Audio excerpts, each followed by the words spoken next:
तो वहीं मुख्यमंत्री भजनलाल शर्मा मैराथन चुनाव प्रचार पर हैं। सीएम भजनलाल शर्मा के आज के प्रस्तावित कार्यक्रम आपको बता देते हैं। सुबह 10:15 बजे डूंगरपुर से प्रतापगढ़ धमोतर होंगे रवाना।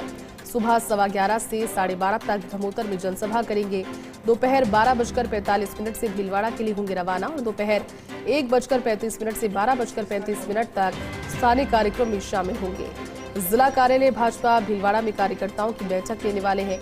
दोपहर 2:45 से भीलवाड़ा के सरवार टेकरी के लिए प्रस्थान करेंगे और दोपहर 3:30 से शाम 4:45 पर senior secondary school ground Sarwar में जनसभा रखी गई है सीएम भजनलाल शर्मा की। इसके बाद शाम 5 बजे जयपुर के लिए रवाना होंगे सीएम भजनलाल शर्मा, क्योंकि लगातार उन क्षेत्रों के दौरे पर वो हैं जहां पर चुनाव होने हैं।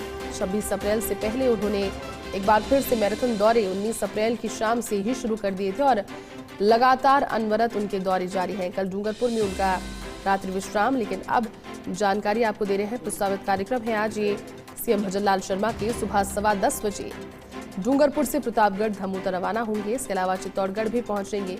चलिए ज्यादा जानकारी के साथ में डूंगरपुर से सहयोगी पुनीत जुड़ गए। पुनीत, आज पहुंच रहे हैं सीएम भजनलाल शर्मा और अब क्योंकि चंद घंटों का समय ही शेष रह जाएगा आज शाम के बाद चुनावों में, ऐसे में पूरी ताकत झोंकने की कोशिश करेंगे। किस तरह का कार्यक्रम है ये जो रखा गया है आज? पुनीत, जरूर बताना चाहूंगा कि आज सुबह करीब 10:30 बजे डूंगरपुर से प्रतापगढ़ के धमोतरा के लिए मुख्यमंत्री जी रवाना होंगे। इसके लिए वे डूंगरपुर के एक निजी होटल से जहाँ ठहरे हुए वहां से सड़क मार्ग से होते हुए दोगड़ा हवाई पट्टी पहुंचेंगे, जहाँ विशेष विमान के जरिए धमोतरा के लिए रवाना होंगे। इससे पूर्व कल रात को उन्होंने विभिन्न समाजों के लोगों से बात की। इसमें प्रबुद्धजन हुए, चैम्बर ऑफ कॉमर्स के लोग हुए, इसके अलावा समुदाय विशेष के लोगों से भी चर्चा की, जो अपने आप में एक भाजपा का एक नवाचार लग रहा है। कहीं न कहीं समुदाय विशेष के लोगों को जो अल्पसंख्यक वर्ग है उनको भी साधने की कोशिश चुनाव प्रचार खत्म होने से कुछ घंटे पहले करना कहीं कहीं मायने रखता है। तो आज जो मुख्य जो इनका टारगेट रहेगा वो 4 जो स्टेशन है उनको साधने की कोशिश की जा रही थी। लेकिन पुनीत, इसे इस तरह से समझाइए, क्योंकि आज शाम 6 बजे के बाद चुनाव प्रचार थम जाएगा। ऐसे में डूंगरपुर सीट भी, बांसवाड़ा डूंगरपुर सीट काफी इंटरेस्टिंग इस बार है। जिस तरह का मुकाबला और जो राजनीतिक बदलाव यहाँ पर नजर आया है, इसके बाद में जनता तक उस मैसेज को पहुंचाना आखिर के 48 घंटों में, इसके बाद डोर टू डोर चलता रहेगा। आगे की क्या स्ट्रैटेजी बनाई है पार्टी ने, भारतीय जनता पार्टी ने इसके लिए? बिल्कुल बताना चाहूंगा। डूंगरपुर बांसवाड़ा की जो सीट है उसमें जो आरो का जो एरिया है वो बांसवाड़ा कलेक्ट्रेट लगता है, बांसवाड़ा कलेक्टर इसके आरो है। और जो 5 विधानसभा सीटें हैं वो बांसवाड़ा जिले में लगती है और 4 डूंगरपुर जिले में लगती है। विधानसभा चुनाव को देखे तो कहीं न कहीं भारतीय आदिवासी पार्टी का दबदबा उस समय ज्यादा था और वो तमाम जो 9 सीटें हैं उन पर टक्कर इस बार काफी ज्यादा है। लेकिन क्षेत्रवाद की बात करें तो बांसवाड़ा जिले में इस बार क्षेत्रवाद का मुद्दा ज्यादा आ रही है कि बांसवाड़ा से हमारा प्रत्याशी जो है वो चुनाव जीते और भारतीय जनता पार्टी ने अपना जो प्रत्याशी है वो बांसवाड़ा जिले से उतारा है। राजकुमार रौत जो 84 से भारतीय आदिवासी पार्टी के कैंडिडेट है वो डूंगरपुर जिले के हैं। तो क्षेत्रवाद की लड़ाई के फेर में कहीं न कहीं एक करीब 50-60 वोटों का फर्क इसमें बीच में आ सकता है। तो इसके लिए तैयारी पूरी तरह से भाजपा ने की कि जो ये जो गैप है, पिछली बार 3 लाख वोटों से भाजपा ने जीत दर्ज की थी, तो इस गैप को बढ़ाकर कहीं न कहीं वापस उसी मार्जिन पर लाकर खड़ा किया जाए।